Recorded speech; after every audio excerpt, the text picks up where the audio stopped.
Good morning.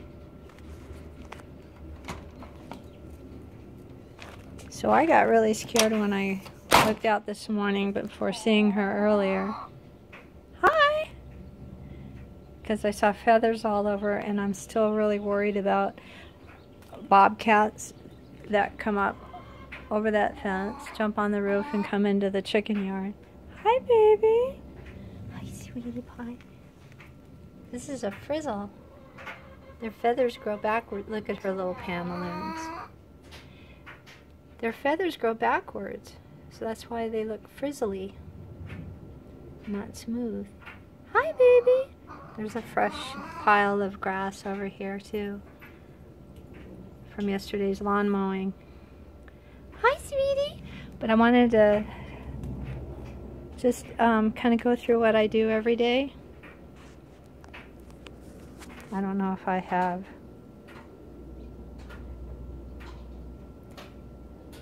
bedhead. I have not washed my hair yet, but it's the morning.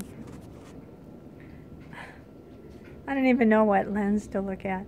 But anyway, so what I do is I make a salad for my chickens. There's bees. And she's so smart. I let her out earlier in the morning so that she can run around. She's by herself because the other chickens pick on her. So she has her own little chalet. Come on, chick, chick, chick, chick, chick. And I make her a salad of her own, and I put it in her house. I don't name her. It seems like every time I name my chickens, something happens to them. So she's just my little girl. Here's her salad. She walked in her house for her salad. I have a little hard time with this door. It got warped. So then I lock her up so the other chickens don't bother her. And then we keep this door locked when we go away, but we're going to be home all day. And I'm going to let the other... Oh, no, I'm not. You get the other chickens. They get snacks, too. I give them a plate of mash and scratch and shelled sunflowers and some mealworms. And then I have their salad. I gave them their spring greens and corn and peas. They're not really very fond of these peas. We have bees. And I was supposed to do this at the compost bin. I love it when corn is on sale, like at Walmart. There was a time I was getting it 6 for $1. I give them one to give them something to do to peck on. So I wanted you to see, I have a really cool door design for my chicken house. There's a board. It is missing a little piece here that I have to replace. This barn is probably about 15, 16 years old. And it's a coop, and it has a window, and it's dirty, but there is a chicken looking at me from inside there. Do you see movement? But here's the door, and I see doors where the hinge is the opposite, and you have to prop it up. But what I did was I have the hinges at the bottom, the latch at the top, holds it in place. I lift up the latch, and I lay it down, and it becomes a little ramp. And you come out. Hi, girls. Hi, Noodles.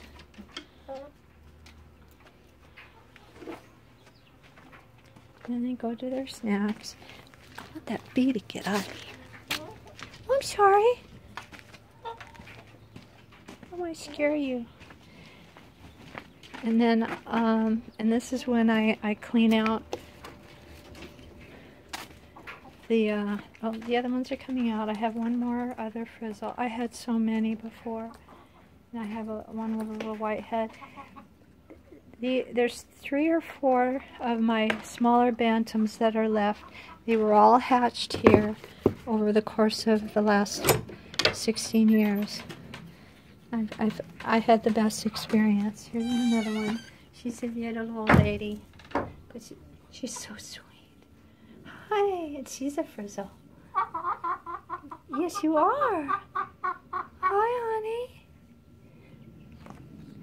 And then so I open the door, prop it open. So I have a side door for people to come in, like me, to clean it and to feed them. Here's the compost bin. And my compost bin works where I know a lot of people are going to poo-poo it. It does attract rodents. But I think anything attracts rodents, and I don't want those big barrels. I prefer this. It works for me, and it works well. Because what I do is, on the left side is the side that I fill up, and I fill up with kitchen scraps, with small things from the yard, and then I add some dirt every now and then. When I rake the yard, the chicken's yard here, I'll rake the yard, and then I just layer it. On occasion I'll put some manure. There's chicken manure in there. And then when it gets full, this is the side that's all decomposed, and this is the side that I've been using as I do my transplants. And I really need to plant some garlic bulbs, which never arrived, and I'm going to have to find out what happened. And then some onions. Anyway, this gets emptied out and usually put into wheelbarrows, and then I use them. So then I take the left side, and whatever's on the top, we take in layers, and we make layers on the right side, and in between the layers will be small bags of manure. And so there might be about 4 or 5 layers of manure, and then that becomes this side. So whatever hasn't decomposed will be at the bottom, decomposing. And grass clippings, by the way, are really great too. They get really hot. Grass clippings get super hot, and they help to decompose, and that's what you want. You want the heat. So you keep it semi-moist, not soaking wet. And I only have like a fly. You should never be able to attract a ton of flies to your compost. So I'm taking an awful lot of time to tell you that this is what has worked for me for many, many years. And then these boards, if it starts to get low, I can remove boards or raise boards as I see fit. But this is the black gold. This is the good stuff. So that my chickens come out, and even though they're limited somewhat to this area, Scout will hurt them, so I don't have them on the other side of the fence. Long ago, when I had 50 or 60 chickens, I let them roam the entire yard.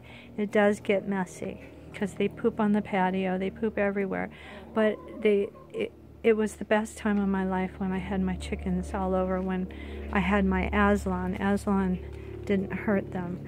Abby has killed chickens in the past. And I taught her a way, basically getting upset with her and then putting the feathers on her neck, kind of like a humiliation device. That actually worked, and it worked with 2 of my dogs. But Scout, he's so sweet.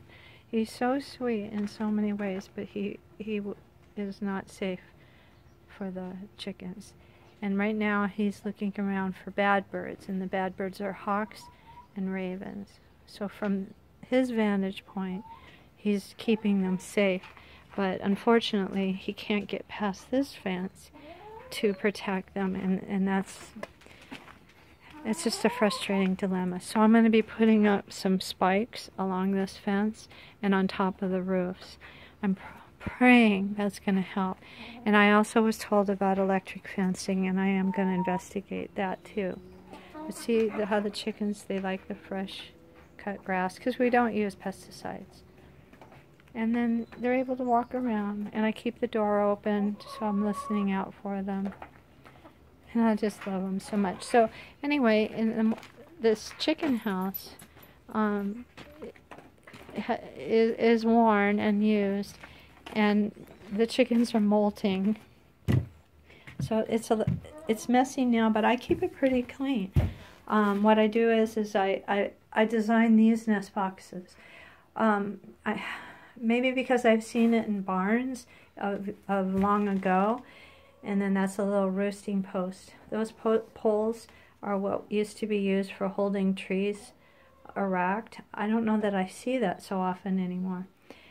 But anyway, the long and the short of it is I notice on the YouTube videos that they're always using these plastic crates, and I'm not a fan of them. And I like these open air type of nest boxes side by side. I have one ramp, but the other chickens, when I had a whole bunch of them, they hopped up, the larger hens. I mostly did this for my bantams. They could get in there and there and there without a problem. And then they like to roost on the top.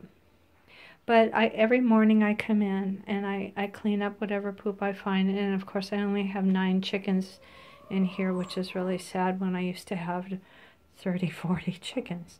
It's a good sized barn. I have a little light there if I have to come out in the evening. And then I clean up the mess they made with food. And I change the water in the morning inside this barn coop.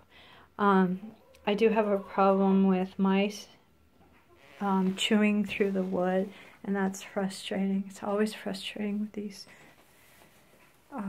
rodents, and they chewed this too, which chaps my hide, because there's a board underneath that shouldn't really be there, and it's a nice hiding spot for mice to make nests and make babies.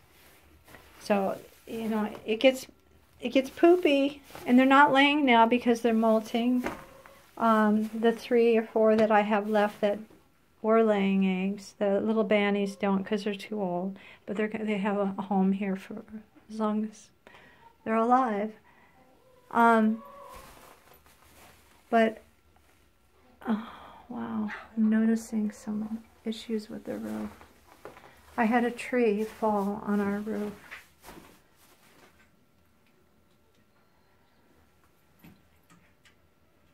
I had that person that's in my life still do some things by cutting trees and ruining my roof. Okay, well anyway, but when I clean out the chicken house, I wash it down. I have some hidden underneath the hay. I have some like in a shower, like drainage holes. And that gives them an opportunity, or me the opportunity, to wash the water out of here. And I also sweep it out because it's raised. It's a raised barn, and underneath is gravel. So this is just a nice way of building a chicken house with a little attached cage, and then you can let them out. If anybody's interested in building a chicken house, I really like the way this one was done. It wasn't done professionally well, and there's a lot of mistakes to it, and that's what happens when you get a farm or a homestead, and you should really do the details first, because now we're going to end up having to go back and do some repairs that could have been avoided, like up on the roof. There is no flashing, which, again, it's the person that was in my life that wasn't doing the research well enough, but it's lasted this long, so I'm not really horribly upset. It's been wonderful. And then they like to sunbathe. See? Hi, baby. What are the bees doing in there? Come on, with the bees. So say good morning, and I'll get the bees out. All right, thanks for sharing with me. Bye-bye.